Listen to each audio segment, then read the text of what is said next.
আমি ময়মনসিংহের যখন ভাই রিমান্ডে আসতেছি, মানে ময়মনসিংহের রিমান্ড খুব দেরি হয়েছিল, তো আমার মনটা খুশি ছিল যে আচ্ছা অনেক দিন পর এলাকায় যাচ্ছি, রিমান্ড হোক, এলাকাটা তো দেখতে পারবো। তো গাড়ি দিয়ে আসতেছি খুব খুশি মনে। এখন যখন ময়মনসিংহের ডিবি কার্যালয়ে আসছি, তো আসার পরে এক পুলিশ, মানে ওখানে ভিতরে ফ্যান নাই, রুমটার ভিতরে রাখছে, তো বাহির থেকে একটা ফ্যান যায়, কিন্তু মশা এত বেশি, তো মনে করেন মশার কি বলে, ঈদের সময় আসছে যেমন আমাদের বাচ্চা কাচ্চারা গোস্ত খাবে আনন্দে থাকে, তো মশার এরকম মনে হয় আনন্দ হয়েছিল। তো এই অবস্থার মধ্যে এক লোক বলতেছে, হুজুর আমি আপনাকে অনেক মহাব্বত করি, প্রশাসনের এক ভাই, পুলিশের এক ভাই, হুজুর আপনাকে আমি ব্যাপক মহাব্বত করি, আপনার ওয়াজ আমি সবসময় শুনি, আমি আপনার জন্য একটু করতে চাই, মানে কিছু একটা করতে চাই। হুজুর আপনার এমন হয় মশা ধরতেছে, আমি 2টা কয়েল এনে দিই। আমি বললাম যে আপনার কয়েলটা আমি নিতে পারি, তবে একটা কথা জিজ্ঞেস করব। তারপর বললাম যে আচ্ছা ঠিক আছে, বলেন তো, আমি তো রিমান্ডে আছি এখন, আপনি কয়েল এনে দিবেন, আপনি আমার বয়ান শুনেন, আচ্ছা আপনার বাড়ি কোথায়? বললো আমার বাড়ি পূর্বধলা, মানে আমার থানা। আমি বললাম বলেন কি, আপনি আমার থানা? হ্যাঁ। আমি বললাম আচ্ছা ঠিক আছে, যেহেতু আপনি আমার থানার, আমার ওয়াজ শুনেন, মোহাব্বত করেন, সব কিছু ঠিক আছে।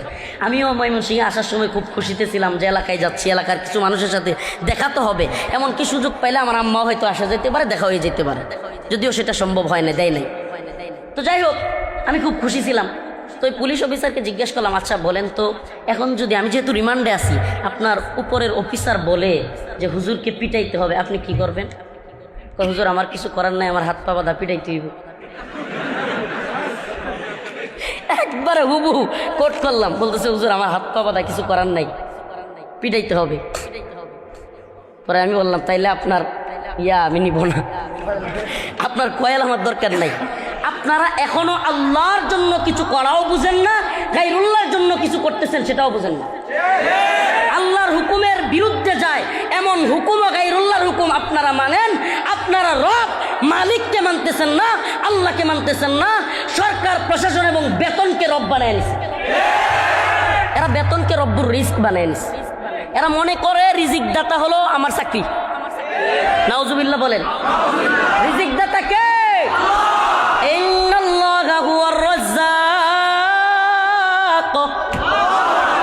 যে মালিক বলেন মা উরিদু মিনহুম,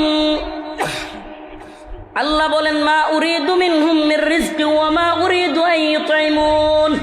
আমি তোমাদের কাছে খাবার চাই না, আমি তোমাদের কাছে রিজিক চাই না, আমি তো রিজিক দাতা। সুবহানাল্লাহ। তাহলে যেই মালিক রিজিক দাতা, নাকি চাকরি নকরি এটা রিজিক দাতা? তাহলে আল্লাহর হুকুমের বিরুদ্ধে গেলেও যদি কোনো ব্যক্তি চাকরিকে রিজিক মনে করে, চাকরির ফলো করে, তাহলে সে কি রব হিসেবে আল্লাহকে মানলো নাকি রব্বুর রিজক তার চাকরিকে বানাইলো? জোরে বলেন। এগুলো আমরা বুঝি না, অথচ সুস্পষ্ট আসছে লা তাআতা লিমাখলুকিন ফি মাসিয়াতিল খালিক। স্রষ্টার অবাধ্যতায় সৃষ্টির কোনো আনুগত্য নাই। আল্লাহর অবাধ্যতায় সৃষ্টির কি নাই? আনুগত্য নাই, অথচ আনুগত্য করতেই আছে। তাইলে রব কি মালিককে মানলাম না গায়রুল্লাহকে বানাইলাম? জোরে বলেন। এজন্য আমি বারবার বলি, ঈমানটাকে আমাদের মজবুত করা উচিত। ঈমানের হালত কি, আমাদের আকীদা, আমাদের বিশ্বাস কি, সেটা আমার নিজের অন্তরের সাথে একবার মুহাসাবা করা উচিত, কথা বলা উচিত। আমি কি আল্লাহর হুকুমের বিরুদ্ধে গেলে কাউকে মানি না, এই কথা বলতে পারি? যদি বলতে পারি তাহলে আমি ঈমানদার। যদি কোনো ব্যক্তি বলে আল্লাহর হুকুমও মানি, গায়রুল্লাহটাও মানি, আমি বলবো সে ব্যক্তি মুমিনই না। আফাতুমিনুনা বিবাদিল কিতাব ওয়া তাকফুরুনা বিবাদ ফামা জাযাউ মান ইয়াফআলু যালিকা মিনকুম ইল্লা খিzyun ফিল হায়াতিদ দুনিয়া ওয়া ইয়াউমাল কিয়ামাতি ইরাদ্দুনা ইলা আশাদ্দিল আযাব। আফাতুমিনুনা বিবাদিল কিতাব, তোমরা কি কিতাবের কিছু অংশ মানলা, স্বীকার করলা? ওয়া তাকফুরুনা বিবাদ, আবার কিছু অংশকে অস্বীকার করো। ফামা জাযাউ মান ইয়াফআলু যালিকা মিনকুম, তোমাদের মধ্যে যারা এমনটা করবে তাদের প্রতিদান কি?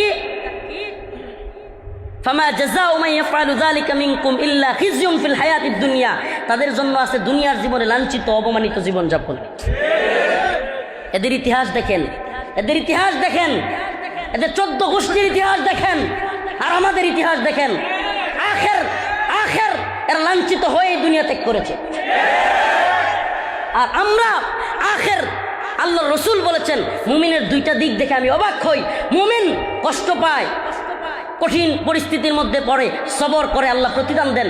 মুমিন কোনো নিয়ামত পাই শুকরিয়া আদায় করে আল্লাহ প্রতিদান দেন সুবহানাল্লাহ আমাদের লস নেই